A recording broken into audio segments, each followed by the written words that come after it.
Malware attacks against digital voting booths, weapons systems, and critical infrastructure.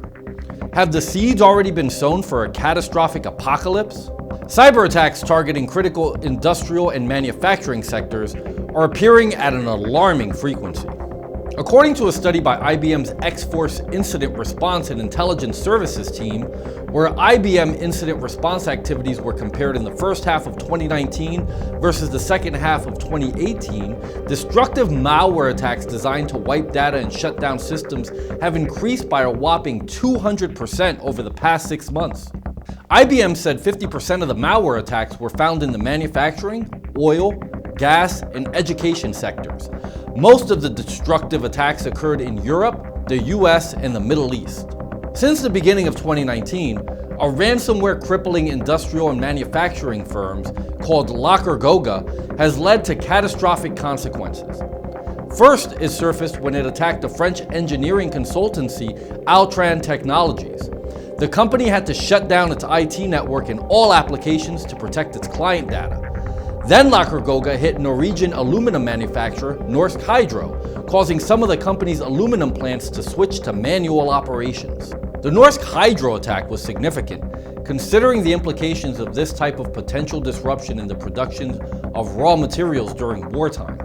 If a country should find itself in a state of total war, not just aluminum, but other materials like steel and iron, which are required for the building of ships, aircraft, and other munitions, could immediately be crippled by countries that are operating at a militaristic disadvantage. Hackers can carry out these types of attacks by delivering ransomware and other forms of malware using techniques such as password guessing, brute force attacks, and phishing to capture domain administrator permissions and copy malware to an exact location to execute an attack and encrypt the files on every device that logs into the network. What makes Locker Goga different from other ransomware is that some of its variants make it difficult for victims to pay a ransom by modifying administrator passwords and logging users off using logoff.exe. This is a clear indication that Locker Goga's goals may be to conduct cyber sabotage of primary industrial operations. Another alarming report in the New York Times from this past summer detailed the fact that the United States was ramping up attacks against Russia's power grid in response to, quote, heightened Russian cyber aggression and the noted political meddling that was a major theme of Robert Mueller's almost 2-year special counsel investigation of the Trump 2016 presidential campaign. Infrastructure attacks have the potential to turn out the lights on major cities, cause the meltdown of nuclear power plants, or fail to notify citizens of impending emergencies like the poisoning of the municipal water supply. Other examples of destructive malware affecting infrastructure organizations include Stuxnet, NotPetya, and Shamoon. The malicious code deployed in these kinds of attacks generally result in data loss, rendering enterprise devices inoperable, as well as crippling device functions. While the information currently available shows that the use of such malware has so far been restricted to state-sponsored hacking groups with the intention of bringing down geopolitical rivals, the attacks are expanding beyond nation-states. Organized cybercriminals like the infamous North Korean hacking groups thought to be behind attacks similar to 2017's WannaCry outbreak are mounting a wide array of targeted cyber attacks against the finance industry to steal information of monetary value and sabotage trading systems. Another potentially devastating target for hackers would be election systems. By injecting malware into digital voting booths, bad actors can change the result of an election, altering the course of history.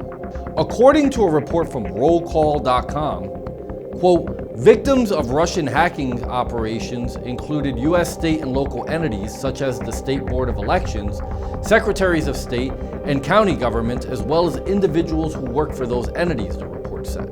The GRU also targeted private technology firms responsible for manufacturing and administering election-related software and hardware, such as voter registration software and electronic polling stations. This is particularly scary considering the political divide currently festering in America. Well, we hope you enjoyed this episode. And to stay on top of all news related to malware and your personal security online, make sure to catch This Week in Malware every week. My name is Julio Rivera, and that's This Week in Malware.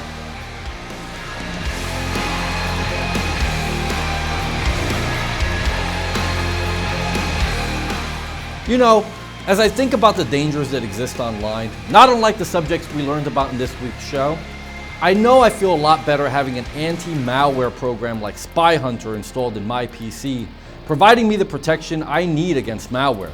And I think you should too. Spy Hunter 5's strongest features are found in its malware repair capabilities. Spy Hunter 5's remediation algorithms dive deep into your system to remove and address complex malware issues affecting PCs today. While many anti-malware products only flag and quarantine malware and ultimately fail to fully remediate the root problem, the Spy Hunter 5 remediation algorithm detects, quarantines, and programmatically repairs malware problems on your PC. Spy Hunter 5 is a powerful PC utility that repairs malware threats in many cases where other competing anti-malware and antivirus programs may fail. To detect and remove malware for free, go to enigmasoftware.com and download Spy Hunter today. Thanks for watching.